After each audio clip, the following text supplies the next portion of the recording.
ಸಾಮಾನ್ಯವಾಗಿ ಒಂದು 20 ವರ್ಷದ ಹಿಂದೇನೋ ಗುರುಗಳೇ ನಮ್ಮ ಮನೆಯಲ್ಲಿ ಯಾರೋ ಒಬ್ಬರು ಮದುವೆ ವಿಚಾರದಲ್ಲೇ ಮಂಟಪದಲ್ಲೇ ಯಾರೋ ತೀರೋಗ್ಬಿಟ್ರು ನೆಂಟರಿಷ್ಟರು.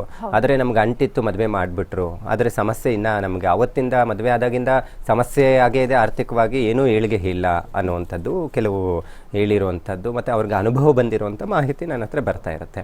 ಆದರೆ ಇದು ಘಟನೆಗಳು ಬಹಳಷ್ಟು ನಡೀತಾ ಇದೆ, ಇವತ್ತೂ ಸಮಸ್ಯೆಗಳಿದೆ. ಯಾಕಂದರೆ ಮದುವೆ ಅಂದರೆ ಎಲ್ಲೋ ಒಂದು ಕಡೆ ಒಂದು ಹಬ್ಬ ರೀತಿಯಲ್ಲೇ ಆಚರಣೆ ಮಾಡುವಂಥದ್ದು ಇರುತ್ತೆ.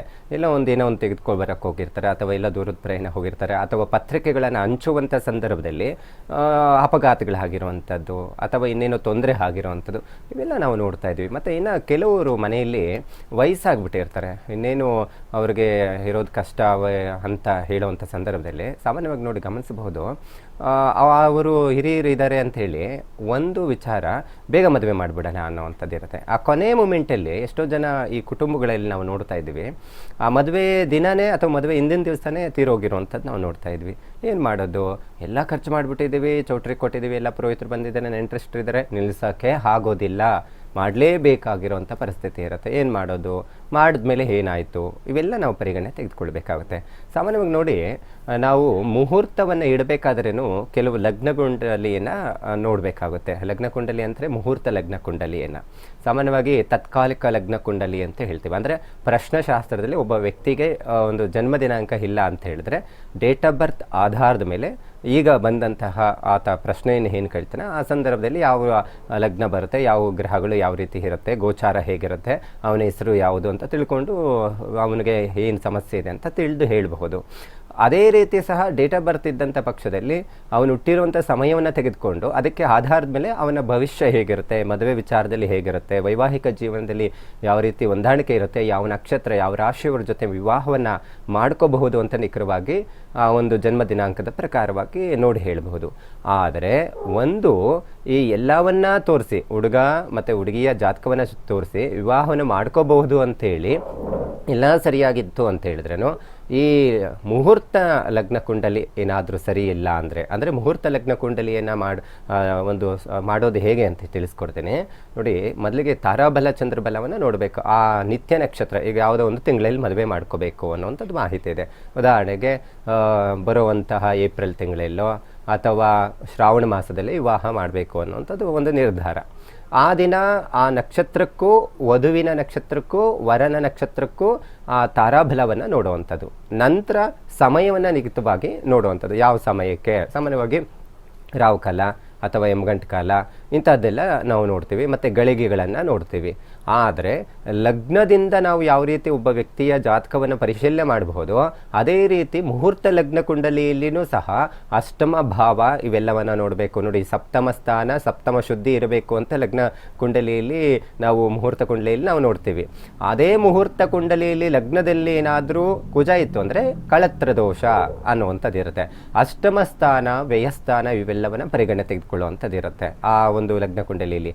ಮತ್ತು ಲಗ್ನದಲ್ಲಿ ಏನಾದರೂ ಅಥವಾ ಸಪ್ತಮ ಸ್ಥಾನದಲ್ಲಿ ಏನಾದರೂ ಪಾಪಗ್ರಹಗಳಿದ್ದು ಅದು ನೀಚ ಸ್ಥಾನ ಆಗಿದ್ದರೆ, ಯಾವೊಂದು ಗ್ರಹವಾದರೂ ಸಹ ನೀಚ ಆಗಿದ್ದು ಆ ಗ್ರಹಗಳ ಜೊತೆಗೆ ಪಾಪಗ್ರಹಗಳ ಏನಾದರೂ ಇತ್ತು ಮತ್ತು ಮಾರ್ಕ ಗ್ರಹಗಳ ಜೊತೆ ಏನಾದರೂ ಇತ್ತು ಅಂತ ಹೇಳಿದ್ರೇನು ಸಮಸ್ಯೆಗಳೇನಾಗುತ್ತೆ, ಈ ಮುಹೂರ್ತಕ್ಕೆ ಏನು ಇಟ್ಟಿರ್ತೀರೋ ಆ ಸನ್ನಿವೇಶದಲ್ಲಿ ಯಾರಾದರೂ ಅವಘಡಗಳು ತೀರೋಗೋದು ಅಥವಾ ಏನಾದರೂ ಸಮಸ್ಯೆ ಬರೋದು, ಅಪಘಾತಗಳು ಆಗುವಂಥದ್ದು ಇವೆಲ್ಲವೂ ನಡೆಯುವಂಥದ್ದು ಇರುತ್ತೆ. ಕಾರಣ ನಾವು ಹಾಕಿರುವಂತಹ ಮುಹೂರ್ತ ಕುಂಡಲಿ ಸರಿಯಾಗಿಲ್ಲ ಅಂದರೆ ಈ ರೀತಿ ಆಗುವಂಥದ್ದು ಇರುತ್ತೆ.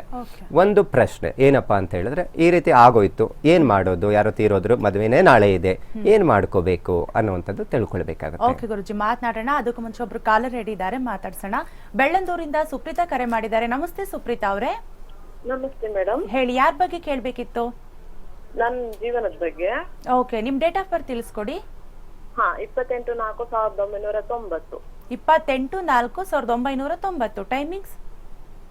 ಟೈಮು ಬೆಳಗ್ಗೆ ರಾತ್ರಿ 7:24. ರಾತ್ರಿ 7:24. ಮಾತನಾಡಿ, ಗುರುಜಿ ಇದ್ದಾರೆ, ಸ್ವಲ್ಪ ಗಟ್ಟಿಯಾಗಿ ಮಾತಾಡಿಮ್ಮ. Okay madam. ನಮಸ್ತೆ ಅಮ್ಮ. ನಮಸ್ತೆ ಗುರುಜಿ. ನೋಡಮ್ಮ, ನೀವು ಹುಟ್ಟಿರೋದು ಶನಿವಾರ, ಮೃಗಶಿರ ನಕ್ಷತ್ರ, ಮಿಥುನ ರಾಶಿಯಲ್ಲಿ ಜನನ ಆಗಿರೋದು. ಏನ್ ಕೇಳ್ಬೇಕಾಗಿತ್ತಮ್ಮ? ಅಂದ್ರೆ ಜೀವನ ಬಗ್ಗೆ ಸರ್. ಗುರುಜಿ, ನಾನು ನನ್ನ ನನ್ನಿಂದ ಏನಾದ್ರೂ ವ್ಯಾಪಾರ ಮಾಡ್ಬೇಕಾಗತ್ತಾ ಅಂತ. ಈಗ ಏನಾದ್ರೂ ನೀವು ಏನು ಓದಿದ್ದೀರಾ? ನಾನು ಸೆಕೆಂಡ್ PUC. ಆಗುತ್ತಮ್ಮ.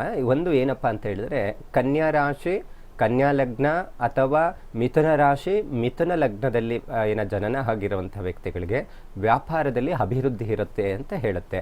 ಆದರೆ ಜಾತಕದಲ್ಲಿ ಏನು ಹೇಳುತ್ತೆ, ನಿಮ್ಮ ರಾಶಿಗೇನೋ ಅನ್ವಯ ಆಗುತ್ತೆ, ವ್ಯಾಪಾರ ಯಾವುದೇ ಮಾಡಬಹುದು, ಯಾವ್ದು ಮಾಡಬಹುದು, ಏನು ಕ್ಲಾತಿಗೆ ಸಂಬಂಧಪಟ್ಟಂಥದ್ದು ಅಥವಾ ದಿನಸಿಗೆ ಸಂಬಂಧಪಟ್ಟಂಥದ್ದು ಆಗುತ್ತಾ ಅನ್ನುವಂಥದ್ದು ಒಂದು ಪ್ರಶ್ನೆ. ನೋಡಿ, ಲಗ್ನದಿಂದ ದಶಮ ಸ್ಥಾನ ಉದ್ಯೋಗ ಸ್ಥಾನ ಅಂತ ಹೇಳ್ತೀವಿ. ಇಲ್ಲೇನಾಗುತ್ತೆ, ಗೋಚಾರದಲ್ಲಿ ನಿಮಗೆ ಗುರುಬಲ ಇಲ್ಲ. ಎರಡನೇದು, ದಶಮದಲ್ಲಿ ಕೇತು ಸ್ಥಿತವಾಗಿದ್ದಾನೆ. ಯಾವ ವ್ಯಕ್ತಿಯ ಜಾತಕದಲ್ಲಿ ದಶಮ ಸ್ಥಾನದಲ್ಲಿ ಕೇತು ಆಗಬಹುದು ಅಥವಾ ರಾಹು ಆಗಬಹುದು. ಒಂದೇ ಕೆಲಸದಲ್ಲಿ ನಾನು ಇಂಪ್ರೂವ್ಮೆಂಟ್ ಆಗ್ತೀನಿ, ನಾನು ಅದರಿಂದನೇ ಏಳಿಗೆ ಆಗ್ತೀನಿ ಅನ್ನುವಂಥದ್ದು ಕನಸು ಇಟ್ಕೋಬಾರ್ದು. ಒಂದು ಇನ್ವೆಸ್ಟ್ಮೆಂಟ್ ಇರಬೇಕು, ಒಂದು ಇನ್ವೆಸ್ಟ್ಮೆಂಟ್ ಇರಬಾರ್ದು. ಇಂಥ ಕೆಲಸಗಳನ್ನು ಮಾಡಬೇಕಾಗುತ್ತೆ. ಯಾಕಂತ ಹೇಳಿದ್ರೆ ಕೇತು ದಶಮದಲ್ಲಿದ್ದರೆ ವಿಘ್ನಗಳೇ. ಈಗ ನೋಡಿ, ನೀವು ಬಿಸ್ನೆಸ್ ಕೈ ಹಾಕ್ತೀನಿ, ಏನೋ ಮಾಡಬೇಕು, ಮುಂದೆ ಏಳಿಗೆ ಆಗಬೇಕು ಅಂತ ಅನ್ಕೊತೀರಾ, ಅದಕ್ಕೆ ಪ್ರಯತ್ನ ಮಾಡ್ತೀರಾ, ಅದಕ್ಕೆ ತಕ್ಕಂಥ ಪ್ರತಿಫಲ ಸಿಗೋದಿಲ್ಲ, ಏನಾದರೂ ವಿಘ್ನಗಳು ಬರ್ತಾ ಇರುತ್ತೆ. ಅದಕ್ಕೆ ಒಂದು ಕೆಲಸ ಮಾಡ್ಕೋಬಹುದು. ಒಂದು, ನಿಮ್ಗೆ ಆಗ್ಬರುವಂಥ ಬಿಸ್ನೆಸ್ ಅಂತ ಹೇಳಿದರೆ ದಿನಸಿ, ಕ್ಲಾತು, ಏನೋ ಬಟ್ಟೆ, ಇದು ಫ್ಯಾಷನ್ ಡಿಸೈನ್ ಸಂಬಂಧಪಟ್ಟಂಥದ್ದು ಯಾವುದೇ ಆಗ್ಬೋದು, ಈ ಸೌಂದರ್ಯವರ್ಧಕಗಳಿಗೆ ಸಂಬಂಧಪಟ್ಟಂಥದ್ದೆಲ್ಲ ಬರುತ್ತಲ್ವಾ, ಅದನ್ನು ನೀವು ಮಾಡ್ಕೋಬಹುದು. ಅಥವಾ ದಿನಸಿಗೆ ಸಂಬಂಧಪಟ್ಟಂಥದ್ದು ಮಾಡ್ಕೋಬಹುದು. ಇದು ನಿಮಗೆ ಬಿಸ್ನೆಸ್ ಬರುತ್ತೆ. ಆದರೆ ಒಂದು ಇನ್ವೆಸ್ಟ್ಮೆಂಟ್ ಇರಬೇಕು, ಒಂದು ಇನ್ವೆಸ್ಟ್ಮೆಂಟ್ ಇರಬಾರ್ದು. ಇನ್ನೊಂದು ಯಾವುದಾದ್ರೂ ಈ ಇನ್ವೆಸ್ಟ್ಮೆಂಟ್ ಇಲ್ದಿರೋದು ಪ್ಲಾನಿಂಗ್ ಕೊಡುವಂಥದ್ದು, ಈ ಥರದ್ದೆಲ್ಲ ನಿಮ್ಗೆ ಬರುತ್ತೆ. ಹಾಗಾಗಿ ಒಂದು ಪ್ರಾರಂಭ ಆಗೋವರೆಗೂ ಗಣಪತಿ ಆರಾಧನೆ ಮಾಡ್ಕೋಬಹುದು. ಗಣಪತಿ ದೇವಸ್ಥಾನಕ್ಕೆ ಕಡಲೆಕಾಳು ಹಾರ ಮಾಡಿ ಗಣಪತಿಗೆ ಸಂಕಷ್ಟಹಾರ ಚತುರ್ಥಿ ಮಂಗಳವಾರ ಆಗಿ ಹೋಗಿ ಬರ್ತಾ ಇದ್ರೆ, ಗುರುಬಲ ಇಲ್ಲ ಅಂದ್ರೇನು ಕಡಲೆಕಾಳು ಒಂದು ದೇವರಿಗೆ ಅರ್ಪಣೆ ದಾನ ಕೊಡೋದ್ರಿಂದ ಗುರುವಿನ ಅನುಗ್ರಹನೂ ಲಭ್ಯ ಆಗುತ್ತೆ, ವಿಘ್ನಗಳು ನಿವಾರಣೆ ಆಗುತ್ತಮ್ಮ. ಚೆನ್ನಾಗಿದೆ. 2019 10ನೇ ತಿಂಗಳು ಕಳೆಯಬೇಕು, 20ರ ಮೇಲೆ ಬಹಳ ಚೆನ್ನಾಗಿದೆ. 20ನೇ ಇಸ್ವಿಲಿ 2020ನೇ ಇಸ್ವಿಲಿ ಭಾಳ ಅಷ್ಟೊತ್ತಿಗೆ ನೀವು ಒಂದು ಸೆಟ್ಲ್ ಆಗಿರ್ತೀರಾ. ಮತ್ತು ಏಪ್ರಿಲ್ ತಿಂಗಳಲ್ಲಿ ಹುಟ್ಟಿರೋರು ಸುಮ್ಮನೆ ಕೂತ್ಕೊಳಲ್ಲ, ಏನಾದರೂ ಒಂದು ಸಾಧನೆ ಮಾಡಬೇಕು. ಡಿಸೆಂಬರು, ಏಪ್ರಿಲ್ಲು, ಈ ಕೆಲವೊಂದು ಮಾರ್ಚ್ ತಿಂಗಳಲ್ಲಿ ಏನಾದರೂ ಸಾಧನೆ ಮಾಡಬೇಕು ಅಂತ, ಒಂದು ಅಚೀವ್ಮೆಂಟ್ ಮಾಡಬೇಕು ಅನ್ನೋಂಥ ಆಸೆ ಇಟ್ಕೊಂಡಿರ್ತಾರೆ. ಖಂಡಿತ ಒಳ್ಳೆಯದಾಗುತ್ತೆ, ಮಾಡಿ. ಧನ್ಯವಾದಗಳು ಕರೆ ಮಾಡಿದ್ದಕ್ಕಾಗಿ. ತುಮಕೂರಿಂದ ಸುಮಿತ್ರಾ ಕರೆ ಮಾಡಿದ್ದಾರೆ. ನಮಸ್ತೆ ಸುಮಿತ್ರಾ ಅವರೇ. ನಮಸ್ಕಾರ ಮೇಡಮ್. ಹೇಳಿ, ಯಾರ ಬಗ್ಗೆ ಕೇಳಬೇಕಿತ್ತು? ನಮ್ ತಾಯಿಯರ ಬಗ್ಗೆ ಕೇಳ್ಬೇಕು ಮೇಡಮ್ ಅವ್ರೆ. ಅವ್ರ ಡೇಟ್ ಆಫ್ ಬರ್ತ್ ತಿಳಿಸ್ಕೊಡಿಮ್ಮ. ಡೇಟ್ ಆಫ್ ಬರ್ತ್ ಇಲ್ಲ, ಅವ್ರು ನಮ್ ತಾಯಿ ತೀರೋಗಿದ್ದಾರೆ. ಓಕೆ ಓಕೆ, ಮಾತನಾಡಿ, ಗುರುಜಿ ಇದ್ದಾರೆ, ನಿಮ್ ಸಮಸ್ಯೆ ಹೇಳಿ. ನಮಸ್ತೆ ಮಾ. ನಮಸ್ತೆ ಸ್ವಾಮೀಜಿ. ಈ ಯಾವಾಗ ತೀರೋಗಿರೋದು ನಿಮ್ಮ ತಾಯಿಯವರು? ಎಷ್ಟು ವರ್ಷ ಆಯ್ತು? ಸ್ವಾಮೀಜಿ, ಮೂರನೇ ತಿಂಗಳು 31 2014 ಸ್ವಾಮಿ. 3ನೇ ತಿಂಗಳು 3ನೇ ತಾರೀಕಾ? 31ನೇ ತಾರೀಕು ತೀರೋಗಿರುವಂತದ್ದು. 1:15 ಸರ್, ಒಂದು ಸ್ವಾಮೀಜಿ ರಾತ್ರಿ. ಆಗ್ಲಿಮ್ಮ, ಏನ್ ಕೇಳ್ಬೇಕಾಯ್ತಮ್ಮ? ಏನಾದ್ರು ಕನಸಲ್ಲಿ ಬರ್ತಾ ಇರ್ತಾರಾ? ಹಲೋ ಹೇಳಿ. ನಮ್ಮ ಅಕ್ಕವ್ರ ಮೇಲೆ ಬಂದು ಬಲೆ ಕಾಡಿಸ್ತಾರ ಸ್ವಾಮೀಜಿ. ಎಷ್ಟು ಪೂಜೆ ಪುನಸ್ಕಾರ ಮಾಡಿಸಿದ್ರು ಹೋಗ್ಲಿಲ್ಲ. ಅವ್ರಿಗೆ ಒಬ್ಬ ಮನುಷ್ಯ, ನಾನು ಕೆಲವೊಂದು ಈ ಪ್ರೇತಾತ್ಮಗಳ ಬಗ್ಗೆನೇ ಜಾಸ್ತಿ ಕೆಲವೊಂದು ಅಧ್ಯಯನ ಮಾಡಿದ್ದೀನಿ. ಇದರಲ್ಲಿ ಏನಾಗುತ್ತೆ ಅಂತ ಹೇಳಿದ್ರೆ, ಒಬ್ಬ ವ್ಯಕ್ತಿಗೆ ಆಸೆ ಇದ್ದು ಏನಾದರೂ ಆ ಆಸೆ ತೀರಿಲ್ಲ ಅಂದ್ರೇನು ಪ್ರೇತಾತ್ಮ ಆಗುವಂಥದ್ದು ಒಂದು ಕಾರಣ ಇದೆ. ಮತ್ತು ಅದರಲ್ಲಿ ಒಂದು ಅವ್ರಿಗೆ ಕಾಡಿಸ್ತಾ ಇದೆ, ತೊಂದರೆ ಏನೋ ಹೋಗ್ತಾ ಇಲ್ಲ, ಸುಮ್ಮನೆ ಏನೋ ಕಿರಿಕಿರಿ ಆಗ್ತಾ ಇದೆ ಅನ್ನೋವಂಥದ್ದು ಹೇಳ್ತಾ ಇರೋದು. ಇದಕ್ಕೆ ಆಡ್ಕೊಳ್ಳುವಂಥದ್ದಂದರೆ ಮೋಕ್ಷ ನಾರಾಯಣ ಬಲಿ ಅಂತ ಮಾಡಬಹುದು. ಪ್ರೇತೋಚ್ಚಾಟನೆ ಮಾಡಿ ಮೋಕ್ಷ ಬಲಿಯನ್ನು ಮಾಡಬಹುದು, ಮೋಕ್ಷ ನಾರಾಯಣ ಬಲಿ.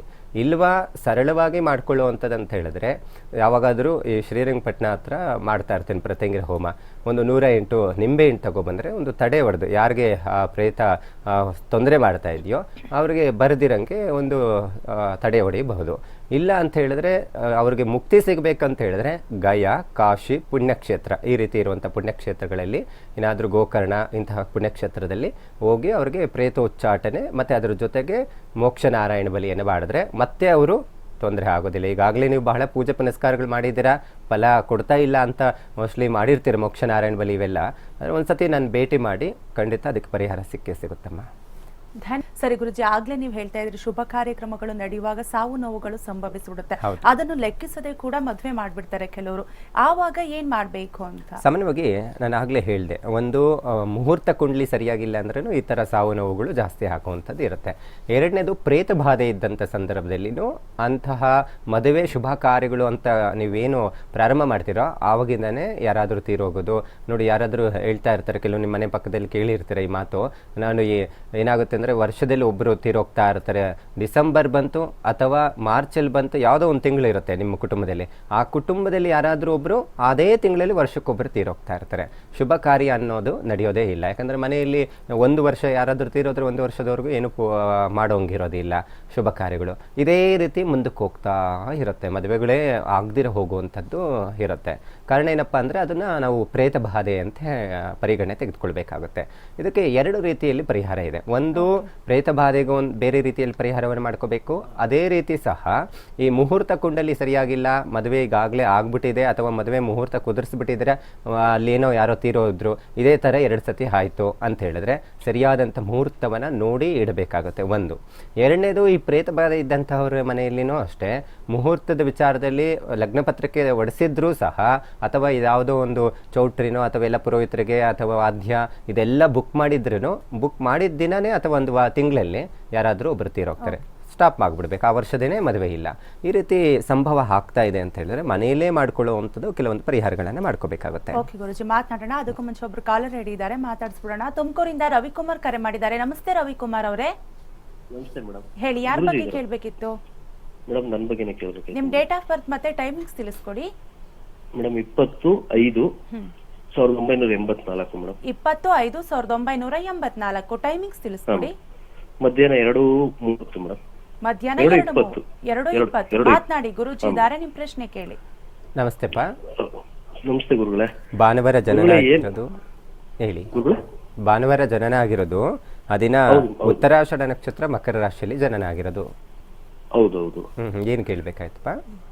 ಗುರುಗಳೇ, ಏನಿಲ್ಲ, ನಾನು ಯಾವ್ದೋ ಒಂದೆರಡು ಜಮೀನುಗಳು ಅದು ಇದು ತಗೊಂಡಿದ್ದೀನಿ. ಓಕೆ. ಅದು ತುಂಬಾ ನನಗೆ ಇದಾಗ್ತಿಲ್ಲ, ಯಾವ್ದೇ ರೀತಿನೂ ನನ್ಗೆ ಇದ್ ಮಾಡ್ತಾರೆ. ಸುಮ್ನೆ ಕೇಸ್ಗಳು ಅದು ಇದು ಹಾಕೋದು ಅದು ಇದು ಮಾಡ್ತಿದ್ದಾರೆ. ಮತ್ತೆ ನನ್ಗೆ ಮನೆಯಲ್ಲೂ ಅಷ್ಟೇ ಸ್ವಲ್ಪ ಕಿರಿಕಿರಿ, ಯಾವಾಗಲೂ ಒಂದು ಟೈಮು ಮನೆಯಲ್ಲಿ ಫ್ಯಾಮಿಲಿನಲ್ಲಿ ಆಗಿರ್ಬೋದು, ಆರೋಗ್ಯ ಸ್ವಲ್ಪ ಅದು ಇದು. ಹಾಗಾಗಿ ಈಗ ಒಂದು ಸಾಮಾನ್ಯವಾಗಿ ಈ 7:30 ನಡೆಯುವಾಗ ಈ ಕೋರ್ಟು ಕಚೇರಿ ಇಂಥ ಸಮಸ್ಯೆಗಳು ಎದುರಿಸುವಂಥದ್ದು ಸಾಮಾನ್ಯವಾಗಿ ಆಗ್ಬಿಟ್ಟಿದೆ. ಈಗ ಏನಾಗಿದೆ ಅಂದರೆ 7:30 ನಡೀತಾ ಇದೆ. ಆದರೆ ಒಂದು ಸ್ವಲ್ಪ ಪ್ಲಸ್ ಪಾಯಿಂಟ್ ಇದೆ ನಿಮಗೆ. ಈ ಗೋಚಾರದಲ್ಲಿ ಏನಾಗುತ್ತೆ ಅಂತ ಹೇಳಿದ್ರೆ ಗುರುಬಲ ಬಂದಿದೆ. ಗುರುಬಲ ಬಂದಿದೆ ಅಂದರೆ ಖಂಡಿತ ಫಲ ಕೊಡಲೇಬೇಕು.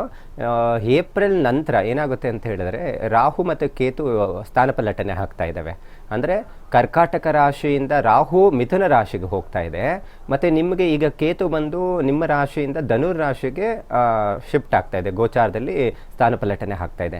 ಈ ಒಂದು ಕಾರಣದಿಂದ ಮತ್ತು ಈಗಾಗಲೇ ಗುರುಬಲ ಬಂದಿರೋದ್ರಿಂದ ನಿಮಗೆ ಏಪ್ರಿಲ್ ನಂತರ ಬಹಳ ಚೆನ್ನಾಗಿ ಅನುಕೂಲ ಆಗುವಂಥದ್ದಿದೆ. ಮತ್ತು ದಶಮದಲ್ಲಿ ಉದ್ಯೋಗ ಸ್ಥಾನ ಮತ್ತು ಸಪ್ತಮ ಸ್ಥಾನ ಇವೆಲ್ಲವನ್ನು ನಾವು ಪರಿಗಣನೆ ತೆಗೆದುಕೊಳ್ಳುವಂಥದ್ದು ಇರುತ್ತೆ. ಒಂದು, ಮನೆಯಲ್ಲಿ ಕಲಹಗಳಾಗ್ತಾ ಇದೆ, ಕೋರ್ಟು ಕಚೇರಿ ಯಾವ ಕೆಲಸಗಳು ಆಗ್ತಿಲ್ಲ. ನಾನು ಸಾಮಾನ್ಯವಾಗಿ ಹೇಳ್ತಾ ಇರ್ತೀನಿ, ಈ 84ನೇ ಇಸ್ವಿಯಲ್ಲಿ ಮದುವೆ ಆಗುವಂಥ ವ್ಯಕ್ತಿಗಳು ಲೇಟು, ಜೀವನದಲ್ಲಿ ಸಮಸ್ಯೆ. ಮತ್ತು ಮಕರ ರಾಶಿ ವಿಚಾರದಲ್ಲಿ ಬಹಳ ಸಂಚಿಕೆ ಹೇಳ್ತಾ ಇದ್ದಾರೆ, ಬೇರೆಯವ್ರಿಗೆ ಒಳ್ಳೇದು ಮಾಡ್ತಾರೆ, ಆ ಸಮಸ್ಯೆಗಳು ಸಿಕ್ಕಾಕ್ಕೊಂತಾರೆ. ಇವೆಲ್ಲ ಸಹಜವಾಗಿ ಇದೆ ನಿಮ್ಮ ಜಾತಕದಲ್ಲಿ. ಇಡೀ ಲೈಫ್ ಹೇಗೆ ಅಂತ ಹೇಳಿದ್ರೆ ಈ ಸೈಕಲ್ ತುಳಿಯೋದು, ಅಂದರೆ ಸೈಕಲ್ ತುಳ್ಕೊಂಡೇ ಇರೋದಲ್ಲ, ಆಗಲ್ಲ.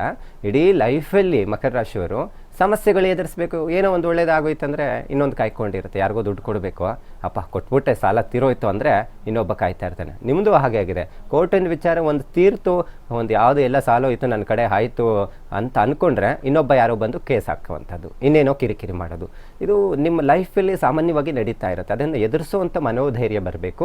ಅದಕ್ಕೆ ಯಾವುದೇ ರೀತಿಯಾದಂಥ ಬರುವಂಥ ತೊಂದರೆ ಆಗಬಾರ್ದು ಅಂತೇಳಿ ಒಂದು ಇಂದ್ರನೀಲ, ಬ್ಲೂ ಸಫೇರ್ ಅಂತ ಹೇಳ್ತೀವಿ, ಅದೊಂದು ಹಾಕ್ಕೋಬೋದು. ಮಧ್ಯದ ಬೆರಳಿಗೆ ಬೆಳ್ಳಿಯಲ್ಲೇ ಮಾಡಿಸಾಕೋಬಹುದು. ಅನುಕೂಲ ಆದರೆ ನನ್ನ ಕಚೇರಿಯಲ್ಲಿ ಸರ್ವ ಕಾರ್ಯ ಸಿದ್ಧಿ ಯಂತ್ರ ಅಂತ ಸಿಗುತ್ತೆ, ಬಂದು ತೆಗೆದುಕೊಂಡೋಗಿ ಒಳ್ಳೇದಾಗುತ್ತಪ್ಪ. ಧನ್ಯವಾದಗಳು ಕರೆ ಮಾಡಿದ್ದಕ್ಕಾಗಿ. ಮಂಡ್ಯದಿಂದ ಶಿವಮೂರ್ತಿ ಕರೆ ಮಾಡಿದ್ದಾರೆ. ನಮಸ್ತೆ ಶಿವಮೂರ್ತಿ ಅವರೇ. ನಮಸ್ತೆ ಮೇಡಮ್. ಹೇಳಿ, ಯಾರ ಬಗ್ಗೆ ಕೇಳಬೇಕಿತ್ತು? ನನ್ನ ಮಗನ ಬಗ್ಗೆ ಕೇಳ್ಬೇಕಾಯ್ತು. ಅವ್ರ ಡೇಟ್ ಆಫ್ ಬರ್ತ್ ಮತ್ತೆ ಟೈಮಿಂಗ್ಸ್ ತಿಳಿಸ್ಕೊಡಿ. 25/9/94. 25/9/1994 ಟೈಮಿಂಗ್ಸ್ ತಿಳಿಸ್ಕೊಡಿ. ಸಂಜೆ 6:30 ಮೇಡಮ್. ಸಂಜೆ 6:30. ಮಾತನಾಡಿ, ಗುರೂಜಿ ಇದ್ದಾರೆ, ಪ್ರಶ್ನೆ ಕೇಳಿ. ನಮಸ್ತೆಪ್ಪ. ನಮಸ್ತೆ ಸ್ವಾಮೀಜಿ. ನೋಡಿ, ಭಾನುವಾರ ರೋಹಿಣಿ ನಕ್ಷತ್ರ, ವೃಷಭ ರಾಶಿಯಲ್ಲಿ ಜನನ ಆಗಿರೋದು ಮಗ. ಏನು ಕೇಳಬೇಕಾಗಿತ್ತಪ್ಪ? ಬಗ್ಗೆ ಒಂದು ಉದ್ಯೋಗದ ಬಗ್ಗೆ ಕೇಳಬೇಕು. ಈಗ ಓದಿದ್ದೆಲ್ಲ ಆಗಿದೆ, ಓದ್ತಾ ಇದ್ದಾನೆ ಹುಡುಗ? ಕಂಪ್ಲೀಟ್ ಆಗಿದೆ, ಇದು BE ಸಿವಿಲ್ ಕಂಪ್ಲೀಟ್ ಆಗಿದೆ. ಅದಕ್ಕೋಸ್ಕರ ಉದ್ಯೋಗದ ವಿಚಾರದಲ್ಲಿ ನಾವು ನೋಡ್ಲಿಕ್ಕೆ ಹೋದರೆ ದಶಮ ಸ್ಥಾನ ಅಧಿಪತಿ ಅಂತ ನಾವು ನೋಡ್ತೇವೆ. ಉದ್ಯೋಗ ಸ್ಥಾನಕ್ಕೆ ಸಂಬಂಧಪಟ್ಟಂಥದ್ದು ಗುರು ಆಗಿರ್ತಾನೆ. ಗುರು ಬಂದು ಅಷ್ಟಮ ಸ್ಥಾನದಲ್ಲಿ ಶತ್ರು ಸ್ಥಾನ, ಅದರ ಅಷ್ಟಮ ಸ್ಥಾನದಲ್ಲಿ ತುಲಾ ರಾಶಿಯಲ್ಲಿ ಸ್ಥಿತವಾಗಿದ್ದಾನೆ. ಅದು ಗುರು ಅಷ್ಟು ಫಲ ಕೊಡ್ತಾ ಇಲ್ಲ, ಅದು ಒಂದು ಸಮಸ್ಯೆ ಆಗಿದೆ. ದಕ್ಷಿಣ ಮೂರ್ತಿ ಆರಾಧನೆ ಮಾಡ್ಕೊಳ್ಳುವಂಥದ್ದು ಮಾಡಿದ್ರೆ, ಅಥವಾ ದಕ್ಷಿಣ ಮೂರ್ತಿಯ ಒಂದು ಭಾವಚಿತ್ರ, ಒಂದು ಚಿಕ್ಕದೊಂದು ಫೋಟೋ ಒಂದು ಪರ್ಸಲ್ಲಿ ಇಟ್ಕೊಳ್ಳುವಂಥದ್ದು ಇಟ್ಕೊಂಡ್ರೇನು ಆತ ಕೆಲಸದ ವಿಚಾರದಲ್ಲಿ ಪ್ರಯತ್ನಕ್ಕೆ ತಕ್ಕಂಥ ಪ್ರತಿಫಲ ಸಿಗುವಂಥದ್ದು ಇರುತ್ತೆ. ಇನ್ನೊಂದು ಮಾಡ್ಕೋಬಹುದು, ಈ ಗುರು ಮಂತ್ರ ಬರುತ್ತೆ. ಸಾಮಾನ್ಯವಾಗಿ ಈ ದೇವಾನಾಂಚ ಋಷೀನಾಂಚ ಗುರು ಕಾಂಚನ ಸನ್ನಿಭಂ ಬುದ್ಧಿಭೂತಂ ತ್ರಿಲೋಕೇಶಂ ತಂ ನಮಾಮಿ ಬೃಹಸ್ಪತಿ ಅನ್ನುವಂಥ ಮಂತ್ರ ಬರುತ್ತೆ. ಆ ಮಂತ್ರ ಅಥವಾ ಪೀಡಾ ಪರಿಹಾರ ಮಂತ್ರ ರವಿದು ಹೇಳ್ಕೋಬೇಕು. ಕಡಲೆಕಾಳು ಮತ್ತು ಅದ್ರ ಜೊತೆಗೆ ಸಪ್ತಮ ಸ್ಥಾನದಲ್ಲಿ ರವಿ ಬೇರೆ ಇದ್ದಾನೆ.